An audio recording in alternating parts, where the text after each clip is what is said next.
దేవుని నామానికి మహిమ ఘనత ప్రభావములు కలుగునుగాక. అందరూ బాగున్నారా? మరొక దినం మీ మధ్యలోకి రావడానికి దేవుడు ఇచ్చిన కృపను బట్టి దేవునికి మహిమ కలుగునుగాక. మరి ఈ సమయంలో దేవుని వాక్యాన్ని మనం విందాం. కొద్ది నిమిషాలు దేవుని వాక్యాన్ని విందామా? ప్రియ సహోదరి సహోదరులారా, దేవుని వాక్యంలో నుంచి 2 సమూయేలు 22వ అధ్యాయం 33వ వచనం. దేవుడు నాకు బలమైన కోటగా ఉన్నాడు, ఆయన తన మార్గమునందు యథార్థవంతులను నడిపించును. చిన్న ప్రార్థన చేసుకుందాం వాక్యం విషయమై. ప్రార్థన. మా ప్రియమైన యేసుక్రీస్తు ప్రభువా, నీకు వేలాది వందనములు స్తోత్రములు తండ్రి. ఇదిగో ప్రభా, మరి ఈ సమయం నిలబడి నీ మాటలు నేను ప్రకటిస్తూ ఉంటుండగా నేను మాట్లాడితే కార్యము జరగదు ప్రభా. నీవే నన్ను మరుగుపరచండి, నీ బలమైన సన్నిధి కుమ్మరించండి ప్రభా. నీ బిడ్డకి ఏదైతే అవసరం ఉందో అది నీవే నాతో మాట్లాడమని వేడుకుంటూ అతి శ్రేష్టమైన యేసు నామములో ప్రార్థిస్తున్నాను తండ్రి. ఆమేన్, ఆమేన్, ఆమేన్. హల్లెలూయా. దేవునికి మహిమ కలుగునుగాక. నాకు నిన్న రాత్రి మరి ప్రసంగం అయిపోగానే ఒక చెల్లెమ్మ నాకు ఫోన్ చేసింది. జ్ఞాపకం వచ్చి చెప్తా ఉన్నాను. చాలామంది ఫోన్ చేస్తారు, దాదాపు 500-600 మంది ఫోన్ చేస్తూ ఉన్నారు ప్రతి ఎపిసోడ్కి. చాలా సంతోషం వేస్తూ ఉంది. మీరు అందిస్తున్నటువంటి ఫీడ్బ్యాక్, మీరు చెప్తున్నటువంటి మాటలు, స్పందన, మీ అవసరతలు ఎంతో సంతోషం వేస్తుంది. ప్రార్థన చేస్తూనే ఉన్నాను, రాసుకుంటా ఉన్నాను. అయితే అందులో నుంచి ఒక చెల్లెలు మరి నాతో ఫోన్లో మాట్లాడడం జరిగింది. అయితే ఆ చెల్లెలు నాతో ఒక మాట చెప్పింది. అన్నయ్య, నేను చాలా బలహీనంగా ఉన్నాను, నాకు శక్తి లోపం ఉంది, నేను ఏం పని చేసుకోవాలన్నా నాకు శక్తి లేదు, బలం లేదన్నయ్య. దేవుడు నాకు బలం ఇస్తాడా? దేవుడు నాకు శక్తిని ఇస్తాడా? మీరు నా కోసం ప్రార్థన చేస్తారా? నేను మీ మాటలు టీవీలో వింటున్నాను అని చెప్పింది. నేను చెప్పాను, ఈ వచనం జ్ఞాపకం చేశాను. 2 సమూయేలు 22:33 వచనం ప్రకారం, దేవుడు నాకు బలమైన కోటగా ఉన్నాడు, ఆయన తన మార్గమున యథార్థవంతుని నడిపించును. దేవుడే నా బలము, దేవుడే నా శక్తి. హల్లెలూయా, హల్లెలూయా. దేవుడే నా బలము, దేవుడే నా శక్తి అని నువ్వు రూఢిగా చెప్పాలా? ఈ సమయంలో నీకు బలం లేదేమో చెల్లి, తమ్ముడా, అన్నయ్య, అక్క, నీకు బలం లేదా? నీకు శక్తి లేదా? దేవుని అడుగు.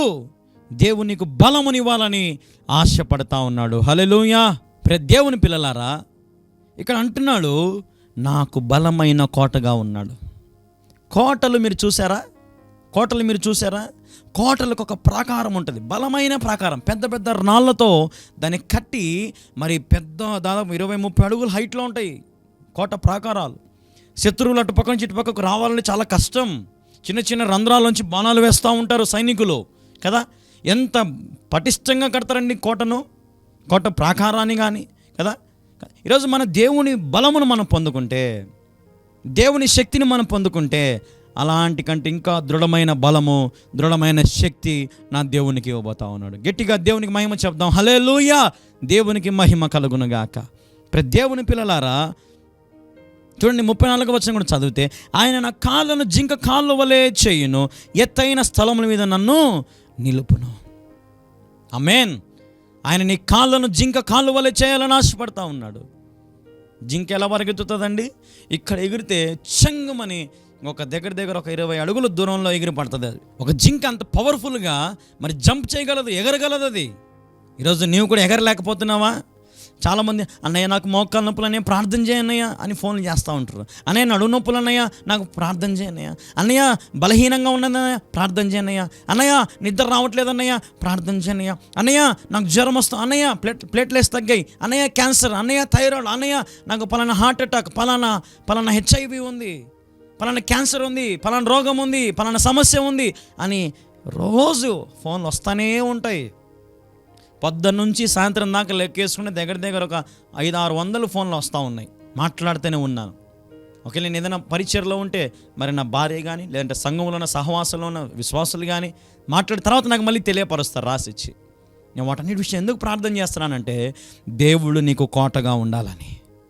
హల్లెలూయా. దేవుడు నీకు కోటగా ఉండాలి, దేవుడు నీకు బలము దయచేయాలి, దేవుడు నీకు శక్తిని ఇవ్వాలనేదే ఈ కలవరి ప్రార్థన పర్ణశాల ఒక ముఖ్య ఉద్దేశము. పర్ణశాల అని ఎందుకు పెట్టావన్నయ్య అని నన్ను ఒక బ్రదర్ అడిగాడు. అతనికి చెప్పాను, కలవరి ప్రార్థన ఓకే, పర్ణశాలను ఎందుకు పెట్టావన్నయ్య అని అడిగాడు. నేను దేవుడు నాతో మాట్లాడా. ఆపత్కాలమున ఆయన తన పర్ణశాలలో మనలను దాచును. పర్ణశాలలో దేవుడు దాచిపెడతాను ఆపత్కాలం వచ్చినప్పుడు. ఆపత్కాలంలో ఉన్నావా? నీకోసమే ప్రార్థన చేయాలని ఆశపడుతున్నాను. వెంటనే ఫోన్ చేయి, నీకోసం నేను ప్రార్థన చేస్తా, నీ గురించి నేను ప్రభు సన్నిధిలో మొర పెడతాను. పర్ణశాలలోకి రా. ఆపత్కాలంలో ఉన్నావా? రా, నీకోసం నేను ప్రార్థన చేస్తా. దేవుడు నీకు విముక్తినివ్వాలని, దేవుడు నీ జీవితాన్ని స్థితిగతులను మార్చివేయాలని ఈ ప్రార్థన ద్వారా, ఈ కార్యక్రమం ద్వారా దేవుడు నీతో ఆశపడతా ఉన్నాడు.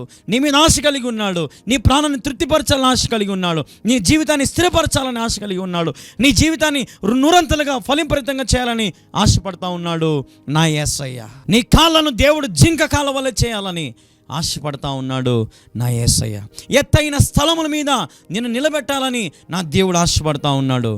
హల్లెలూయా, హల్లెలూయా. దేవుని శక్తి నీలో పనిచేస్తూ ఉందా? చూడండి, ఒక మాట చూపిస్తాను. కీర్తన గ్రంథము 18వ అధ్యాయం 32వ వచనం చదువుదాం. నాకు బలము ధరింపు చేయువాడు ఆయనే, నన్ను యథార్థ మార్గమును నడిపించువాడు ఆయనే. నాకు బలమును ధరింప చేయువాడు నా దేవుడే, నా యేసయ్యే. నన్ను యథార్థ మార్గం నడిపించువాడు నా యేసయ్యే. ఈరోజు నేను ఇంత బలము కలిగి రాత్రి పగళ్ళు ప్రయాసపడి నేను రోజుకు నిద్రపోయేది 4 గంటలే. మామూలుగా యవనస్తులు పొద్దున్న 8 దాకా లేరు, 9 దాకా లేరు. కానీ నేను నిద్రపోయే రోజు 4 గంటలే. నేను ఉదయాన్నే 4:30కు లేచి నా కాళ్ళకుతులను తీర్చేసుకొని ప్రార్థన చేసుకొని, మరి తర్వాత నుంచి వాక్యం గురించి ఎడిటింగ్ ఏమైనా ఉంటే ప్రోగ్రామ్ ఏమైనా రాసుకొని, వాక్యాలు రాసుకొని అన్నీ సిద్ధపాటు కలిగి, ఎవరికైనా ప్రార్థన అవసరం వెంటనే ఫోన్ చేసి వారితో మాట్లాడడం. కానీ సమయం దొరికినప్పుడల్లా నేను కూడా ఒకసారి ఫోన్ చేస్తాను, రిటర్న్ కాల్ నేను కూడా ఫోన్ చేసి మాట్లాడుతూ ఉంటాను డైరెక్ట్గా. సమయం ఉన్నప్పుడల్లా ప్రభుతో ఉండాలని, ప్రభుతో మాట్లాడాలని. ఎందుకంటే నాకు బలమునిచ్చిన వాడు నా దేవుడే. హల్లెలూయా. నాకు బలమును ధరింపజేసిన వాడు ఆయనే. రోజు ఎంతో ప్రయాణాలు చేస్తూ ఉంటాను నేను. ఎంతో ఈ 8 సంవత్సరాల్లో దగ్గర 2-3 సంవత్సరాల ప్రయాణంగా పోయి ఉంటుంది నాది. మరి బలం ఎక్కడి నుంచి వచ్చింది? చాలామంది ప్రయాణాలు అంటే వాంతులు వస్తాయి, తట్టుకోలేరు, అలసట వస్తుంది, సమస్య వెళ్ళిపోతారు కదా. కానీ నాకు బలమునిచ్చిన వాడు నా దేవుడే. నాకు రావ వ్యాధులు, బాధలు, కష్టాలు, నష్టాలు, కానీ అవేవి నా దరికి రాకుండా దేవుడు నాకు సహాయం చేస్తూ ఉన్నాడు. ఎందుకంటే యథార్థ మార్గం నడిపించేవాడు ఆయనే. నేను యథార్థంగా దేవుని సేవ చేస్తున్నాను, నమ్మకంగా దేవుని సేవ చేస్తున్నాను. ప్రతి రూపాయి మీరు పంపించే ప్రతి కానుక నమ్మకంగా ప్రభు మందిరానికి అయితేనేమి, టీవీ మినిస్ట్రీకి అయితేనేమి ఖర్చు పెడతాను ఉన్నాను. ఇందులో ఏమవసరం లేదు, మీరు ఎప్పుడైనా రండి. ప్రతి రూపాయికి నేను విలువ చూపిస్తా, ఎక్కడ పెట్టానో చూపిస్తాను, నేను ఏం చేస్తున్నానని మీకు చూపిస్తాను. ఈ రోజున దేవుడు నాకు శక్తిని ఇచ్చాడు, దేవుడు నాకు ఆయుష్ని ఇచ్చాడు. నా జీవితం యేసయ్యకి అంకితం. యేసయ్యకి అంకితం చేసుకున్నాను నా జీవితం. ఈరోజు నీ జీవితం యేసయ్యకి అంకితం చేసుకున్నావా? నీ జీవితం ప్రభువుకు సమర్పించుకున్నావా? నీకు బలము ధరింపజేసిన వానికి నువ్వేమిచ్చి తీర్చగలుగుతున్నావు రుణాన్ని? నీ బలముతో రుణాన్ని తీర్చు. శ్రమపడు ప్రభు కోసం, ప్రయాసపడు ప్రభు కోసం. ఆయన రాజ్యాన్ని విత్తు, ఆయన సేవ చేయి, అనేక మంది రక్షణలోకి నడిపించు. ఇది కదా నీకు దేవుడు పెట్టిన బాధ్యత. హల్లెలూయా. దేవుని పిల్లలారా, మరి ఈ సమయంలో ఈ మాట వింటున్న మీరు, నాకు బలము ధరింపు చేయవాడే యేసే అని చెప్పండి. నీకు బలమును దేవుడు ఇచ్చిన గాక. ఆమేన్, హల్లెలూయా. చూడండి, అలాగే 36వ వచనం కూడా చదువుదాం ఒకసారి. 36వ వచనం. నా పాదములకు చోటు విశాలపరిచితివి, నా చీలమండలు బెనుకలేదు. చూడండి, ఎంత బలము, ఎంత శక్తి దేవుడు ఇస్తూ ఉన్నాడు. నీ పాదముల చోట దేవుడు విశాలపరుస్తూ ఉన్నాడు. నువ్వు అడుగుపెట్టే ప్రతి స్థలము నీదే. నువ్వు అడుగుపెట్టే ప్రతి స్థలము నీదే. ఆమేన్, హల్లెలూయా. నువ్వు అడుగుపెట్టే ప్రతి స్థలము నా దేవుడు నీకు ఇవ్వబోతా ఉన్నాడు. నీ పాదములకు నువ్వు ఎక్కడ అడుగు పెడతా దేవుడు విశాలపరచును గాక. నీ వ్యాపారం డెవలప్ అవును గాక. నీకు కావలసిన ప్రతిదీ దేవుడు నీకు దయచేయను గాక, విశాలపరచును గాక. ఆమేన్, హల్లెలూయా, హల్లెలూయా. అలాగే చూడండి, 26వ వచనం చూడండి. అదే అధ్యాయంలో 26వ వచనం చదవండి ఒకసారి. సద్భావము గలవారి ఎడల నీవు సద్భావము చూపుదువు, మూర్ఖుల ఎడల నీవు వికటముగా నుందువు. హల్లెలూయా. సద్భావము గలవారి నీవు సద్భావము చూపుదువు. ఎవరైతే మంచిగా ఉంటారో వారికి దేవుడు మంచి చేస్తాడు. హల్లెలూయా. ఎవరైతే నీతిగా ఉంటారో వారికి దేవుడు మేలు చేస్తాడు. ఎవరైతే దేవునికి తగినట్టుగా ఉంటారో వారి జీవితాలను దేవుడు ఉన్నత స్థితికి తీసుకెళ్ళడానికి ఇష్టపడతాడు. కానీ మూర్ఖుల ఎడల దేవుడు వికటముగా ఉంటాడంట. చూసి చూడనట్టు ముఖం చాటేసుకుంటాడు ఆయన. మూర్ఖుల మాటలు, మూర్ఖుల పనులు దేవునికి ఇష్టం కాదు. దుష్టుల మార్గం దేవునికి ఇష్టం కాదు. పాపుల మార్గం దేవునికి ఇష్టం కాదు. ఆయన ఖచ్చితంగా బ్రతకమంటాడు, యథార్థంగా బ్రతకమంటాడు, నీతిగా బ్రతకమంటాడు. ఇది యేసయ్య పెట్టిన నియమం, నిబంధన. ఈరోజు నువ్వు క్రీస్తుతో సంబంధం కలిగి ఉండు, క్రీస్తుతో ఒక అనుబంధం కలిగి ఉండు. అప్పుడు నీకు దేవుడు బలమునిస్తాడు. ఏ రోగమైనా నువ్వు జయించవచ్చు. హల్లెలూయా. అందుకే వాక్యం అన్నాడు కదా, ఏ తెగులు నీ గుడారమునకు సమీపించదు. హల్లెలూయా. ఏ అపాయము నీ దరికి రాదు, ఏ అపాయము నీ దరికి రాదు. ప్రియ చెల్లి, ప్రియ తమ్ముడా, ఈరోజు నీ జీవితాన్ని దేవుడు దీవించాలని ఆశపడుతున్నాడు. ఆశీర్వదించాలని ఆశపడుతున్నాను. చూడండి, ఇంకొక మాట చూపిస్తాను నేను. హెబ్రీ 13వ అధ్యాయము 20-21 వచనం చదువుదాం. గొర్రెల గొప్ప కాపురి అయిన యేసు అను మన ప్రభువును నిత్యమైన నిబంధన సంబంధము రక్తమును బట్టి మృతుల్లో నుండి లేపిన సమాధానకర్తకు దేవుడు యేసుక్రీస్తు ద్వారా తన దృష్టికి అనుకూలమైన దానిని మనలో జరిగించుచు ప్రతి మంచి విషయంలోనూ తన చిత్త ప్రకారము చేయుటకు మిమ్మును సిద్ధపరచునుగాక. యేసుక్రీస్తుకు యుగయుగములో మహిమ కలుగునుగాక. ఆమేన్, హల్లెలూయా. గొర్రెల గొప్ప కాపురైన యేసు మన ప్రభువైన నిత్య నిబంధన సంబంధము రక్తమును బట్టి మృతుల్లో నుండి లేపిన సమాధానకర్తకు దేవుడు మన దేవుడు. యేసుక్రీస్తు ద్వారా తన దృష్టికి అనుకూలమైనది మనలో జరిగించడానికి, ప్రతి మంచి పని మన జీవితంలో జరిగించడానికి, తన చిత్త ప్రకారం చేయడానికి ఆయన సిద్ధపరుస్తూ ఉన్నాడన్ని. మేలు జరుగుటకై సమస్తము సమకూడి జరుగుతున్నాయి. నీ జీవితంలో ఆలస్యం అవుతుందని దిగులు పడుతున్నావా? నీ ప్రార్థన దేవుడు వినట్టున్నాడని అనుకుంటున్నావా? ఆలస్యం అవుతుందంటే నీ చేతికి ఏదో అమృతం దేవుడు ఇవ్వబోతున్నాడు. హల్లెలూయా, దేవునికి మహిమ కలుగును గాక. సమృద్ధితో దేవుని నింపాలని ఆశపడుతున్నాడు. నీ జీవితంలో దేవుని చిత్తాన్ని జరిగించాలని దేవుడు ఆశపడతా ఉన్నాడు. ప్రతి మంచి విషయంలోనూ తన చిత్త ప్రకారం చేయుటకు మిమ్మల్ని సిద్ధపరచాలని దేవుడు ఆశపడతా ఉన్నాడు. దేవుని పిల్లలారా, దేవుని దృష్టికి అనుకూలమైనగా నువ్వు ఉన్నావా? అనుకూలమైన వాడిగా నువ్వు ఉన్నావా? అనుకూలమైన దానిగా నువ్వు ఉన్నావా? ఆలోచన చెయ్యి. అప్పుడు నీకు అన్ని మేలు జరుగుతాయి.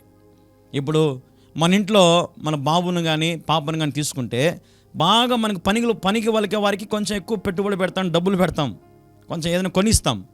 మన మాటకి ఎదురు చెప్పేవాడు, మన మాటను లెక్క చేయనివాడు, మన మీద గొడవ పడేవాడిని మాటలు మనం వింటామా? వినం కదా. అసలు మనకి ఏమైనా చూసుకుంటామా? తక్కువ కదా. చాలామందికి పెద్ద కొడుకులు అంటే చాలా ఇష్టం, చిన్న కొడుకులు అంటే చాలా తక్కువ ప్రేమ, చిన్న చూపు ఉంటుంది. ఎందుకంటే చిన్నోడు అల్లరి చేస్తూ ఉంటాడు, అనుకూలంగా ఉండడు. మాకు పెద్దోడు అన్నిటికీ అనుకూలం, పిలువగానే పలుకుతాడు, పిలువగానే అన్ని పనులు చేస్తాడు. కాబట్టి అన్నీ వానికే ఇస్తాం మేము. ఇక్కడ ఏం చేసావే, నువ్వేం చేసావురా మాకు కదండి. హల్లెలూయా కదా. అనుకూలమైన వారికి మేలు జరుగుతూ ఉంది. ఈ సమయంలో ఈ మాటలు వింటున్న దేవుని పిల్లలారా, దేవుడు నీకు బలంగా ఉండాలని, నీకు శక్తిగా ఉండాలని ఆశపడతా ఉన్నాడు. యేసయ్య నామములో శక్తి ఉంది. 12 సంవత్సరాల నుంచి రక్తస్రావం గల స్త్రీ తన రోగంతో బాధపడతా ఉంది, వేదన పడతా ఉంది. నన్ను ఎవరు బాగుపరచగలుగుతారని ఆశతో 12 సంవత్సరాల నుంచి ఎదురు చూసింది. ఎంతో డబ్బులు వెచ్చించింది, ఎంతో గొప్ప వైద్యులను కలిసింది. కానీ తన రక్తస్రావం ఆగిపోలేదు, పీరియడ్స్ ఆగిపోలేదు తనకి. అయితే ఎవరో చెప్పారు దారిలో, యేసయ్య వస్తున్నాడు ఈ దారిలో, Jesus is coming in this way. దేవుడు ఈ దారిలో రాబోతా ఉన్నాడు. ఆమె డిగ్గును లేచి పరిగెత్తుకుంటూ వెళ్ళి యేసయ్య గుంపులో వస్తూ ఉన్నాడు. దొంగగా వెంకల ఆయన చెంగును తాకింది, ఆయన వస్త్రమును కొంచెం లైట్గా తాకింది. తాకగానే ఆమె రోగము బాగైపోయింది. హల్లెలూయా. దేవుని శక్తి, ఆ ప్రభావము ఆ స్త్రీలోకి వెంటనే ట్రాన్స్ఫర్ అయిపోయింది. లేట్ అయిందా? 50 రోజులైందా? 100 రోజులైందా? సంవత్సరాలు అయిపోయిందా? విత్ ఇన్ ఫ్రాక్షన్ ఆఫ్ సెకండ్స్లోనే దేవుని శక్తి, దేవుని బలము ఆ స్త్రీ రుచి చూసింది. బైబిల్ అట్లాంటి వారు ఎంతో మందిని చూస్తాం. చనిపోయిన యాయీరు కుమార్తెను దేవుడు లేపాడు. హల్లెలూయా. ఇంకా బైబిల్లో చూస్తే విత్ ఇన్ ఫ్రాక్షన్ ఆఫ్ సెకండ్స్లోనే దేవుని శక్తి, దేవుని బలం, దేవుని మాటకున్న పవర్ ఏంటో మనం బైబిల్ చూస్తాం. అందుకే చదివితే మనకు అన్నీ అర్థమవుతాయి. వినుట వలన విశ్వాసం కలుగుతుంది, ధ్యానించడం ద్వారా మనకి ఇంకా మనసుకు ఎక్కుతాయి అన్నీ. మీరు వింటూ ఉన్నారు, చాలా మంచిది నిజంగా, కానీ ధ్యానించండి, ఇంకా మీకు లోతైన విషయాలు తెలుస్తాయి, లోతైనటువంటి మర్మాలు మీకు తెలుస్తాయి. దేవుని ప్రేమ ఎలాంటిది, ఆయన ఎందుకు మన కోసం చనిపోయాడు, ఎందుకు లేచాడు, ఎందుకు మన నిమిత్తం అసలు ఈ లోకానికి ఎందుకు వచ్చాడు, మళ్ళీ రెండో రాకడికి ఎందుకు వస్తూ ఉన్నాడు, అన్నీ నువ్వు గమనించుకుంటే నీ జీవితాన్ని దేవుడు ధన్యకరంగా మారుస్తాడు. ఈ లోకంలో మనం 70-80 సంవత్సరాలు బతుకుతాం. ఎందుకు ఆశపడుతున్నాం? ఎందుకు ఎగిరెగిరి పడతా ఉన్నాం? దేన్ని చూసుకొని ఎగిరెగిరి పడతా ఉన్నాం? మనకు ఉండేది ఎంత? కొంచెమే మన జీవితం. 70-80 అంతే. ఒకవేళ ఇంకా మంచి పాతకాలం వ్యక్తి, మంచి తిండి బాగా తిని బలమైన వాడవైతే 100 సంవత్సరాలు బతుకుతామేమో. కానీ ఒకానొకరు ఈ లోకాన్ని విడిచిపెట్టి పోవాల్సిన వారమే, అవునా కదా? ప్రతి ఒక్కరం ఈ లోకాన్ని విడిచిపెట్టి వెళ్ళాల్సిన వారమే. ఈ లోకం అశాశ్వతమైనది, ఈ లోకము గతించిపోతుంది. కానీ దేవుని మాటలు యుగ యుగములు నిలుస్తాయి. హల్లెలూయా. దేవుని మాటలు యుగ నిలుస్తాయి. దేవుని ప్రేమ నువ్వు తెలుసుకో ఇప్పుడే. ఇదే అనుకూలమైన సమయం, ఇదే రక్షణ దినం. ఈ మాటలను పెడచెవున పెట్టద్దు, నిర్లక్ష్యం చేయొద్దు. ఏదో రిమోట్ సింపుల్గా మార్చేయడం కాదు. ఎందుకు మాట్లాడుతున్నాడు దేవుడు నీతో? విను, ఆలకించు. పని చేసుకుంటూ వాక్యం వింటున్నావేమో, నీతోనే దేవుడు మాట్లాడుతూ ఉన్నాడు. రెడీ అవుతూ మా టీవీ పెట్టుకొని వింటున్నావేమో, దేవుడు నీతోనే మాట్లాడుతూ ఉన్నాడు. ఇంటి దగ్గర కూర్చొని నీ పనులను అయిపోయి చక్క పెట్టుకొని కూర్చొని వాక్యం వింటూ ఉన్నావేమో, దేవుడు నీతో మాట్లాడుతూ ఉన్నాడు. దేవుడు నీకు శక్తిగా ఉండునుగాక, దేవుడు నీకు బలముగా ఉండునుగాక. ఆమేన్, హల్లెలూయా. కాబట్టి ప్రియ దేవుని పిల్లలారా, ఈరోజు నుంచి మనం అనాలా, ఏమనాలా? దేవుడు నాకు బలం, దేవుడే నాకు శక్తి, యేసయ్య నా పక్షాన ఉన్నాడు, నాకు విరోధి ఎవడు? నాకు విరోధి ఎవరు లేరు, యేసయ్య నా పక్షాన ఉండగా. నేనోడిపోనయ్యా నా పక్షముండగా, నే కృంగిపోనయ్యా నువ్వు నాతో ఉండగా. హల్లెలూయా. నేను ఓడిపోను, నేను కృంగిపోను, నువ్వు నా పక్షం ఉంటే. దేవుడిచ్చే బలమును పొందుకుందాం, దేవుడిచ్చే శక్తిని మనం పొందుకుందాం, దేవుని ఆధారం చేసుకుందాం. దేవుడి కొద్ది మాటలను దీవించునుగాక. ఆమేన్, ఆమేన్, ఆమేన్. ప్రార్థన చేసుకుందాం. ప్రార్థన. సకల ఆశీర్వాదాలకు కారణభూతులకు తండ్రి నీకు స్తోత్రం. విన్న వాక్యాన్ని దీవించండి, ఆశీర్వదించండి, ఫలభరితం చేయండి. ఎందరైతే ఈ మాటలు విన్నారో మరి వారందరినీ కూడా జ్ఞాపకం చేసుకో, వారి స్థిరపరచండి, బలపరచండి, ఆశీర్వదించండి. నీ చేతికి సమస్తం అప్పగించుకుంటా ఉన్నాం. మరి తండ్రి, ఈ కార్యక్రమాన్ని ఎవరైతే వీక్షించారో వారిని దీవించమని, వారి అవసరతలు అక్కర్లని తీర్చమని వేడుకుంటూ అతి శ్రేష్టమైన యేసు నామములో ప్రార్థిస్తున్నాను తండ్రి. ఆమేన్, ఆమేన్, ఆమేన్. అందరికీ praise the lord. God bless you all. మళ్ళీ రేపు ఇదే సమయానికి ఇదే ఛానల్లో మళ్ళీ మనం కలుసుకుందాం. అంతవరకు దేవుని మహాకృప మీ అందరికీ తోడుగా ఉండునుగాక. Amen, amen. Praise the lord. ఈ భారభరితమైన పరిచర్య కొరకు మీ వంతు తప్పకుండా సహకరించండి. నిర్మాణం పనులైతే మందిరం స్లాబ్ అన్నిటి కోసం ప్రార్థన చేస్తున్నాము. కాబట్టి మీరు ప్రార్థన చేయండి. సువార్త సభలు కూడా జరుగుతూ ఉన్నాయి, ప్రార్థనలు చేయండి. అన్ని విషయాలలో దేవుడు ఘనంగా ఈ మందిర నిర్మాణం అయితేనే మీ ఎక్కడ యంత్రం రాకుండా మీ ప్రార్థనలు పెట్టాలని ప్రభుపెట్టి మనం చేస్తున్నాను. మీ కుటుంబం తరపున, మీ తరపున ఎంతో కొంత మీరు ప్రేరేపించండి. దేవుడు మీకు ఎంతో ప్రేరేపిస్తే అంత ముందుకు రండి. దేవుడు మీకు అట్టి కృపను, అట్టి ధన్యతను దేవుడు మీకు దయచేయను గాక. అన్ని దానాల కంటే సువార్త దానం గొప్పది. ఈరోజు మీరు చేయలేకపోవచ్చు, చేసేవారిని ఎంకరేజ్ చేయండి. నిజాయితీగా సేవ చేసేవారిని, సత్యమైన వాక్యం అందించేవారిని మీరు మర్చిపోవద్దు. కాబట్టి నిన్న దినం ఒక సహోదరుడు ఫోన్ చేశాడు, అన్నయ్య నువ్వు ప్రసంగం చెప్తా ఉంటే నాకు ఓసన్నలో ఎస్ఎన్న గారు గుర్తు వస్తూ ఉన్నారు అన్నయ్య. అన్నయ్య నువ్వు ప్రసంగం చెప్తా ఉంటే నాకు బిల్లి గ్రహం గుర్తు వస్తూ ఉన్నాడు అన్నయ్య. నువ్వు ప్రసంగం చేస్తూ ఉంటే నాకు బక్సింగ్ అంకుల్ గారు గుర్తు వస్తున్నారు అన్నయ్య. చాలామంది, చాలా చర్చిల వారు మరి ప్రసంగాలు విని దీవించబడతా ఉంటే ఎంత సంతోషం వేసిందంటే అంత సంతోషం. నేను అల్పుడను, అయోగ్యుడను, దేనికి పనికిరాని వాడను. అయితే దేవుడు నాకు మీ మధ్యలో నిలబెట్టి మీకు ప్రసంగించే ధన్యత, బోధించే ధన్యత దేవుడు నాకు ఇచ్చినాడు. కాబట్టి ఈ పరిచర్యకు మీ వంతు మీరు సహకరిస్తారని, మీరు ముందుకు వస్తారని, ప్రార్థన చేస్తారని ఆశపడుతూ దేవుడు మీకు తోడుగా ఉండును గాక. Amen. Praise the lord. God bless you all.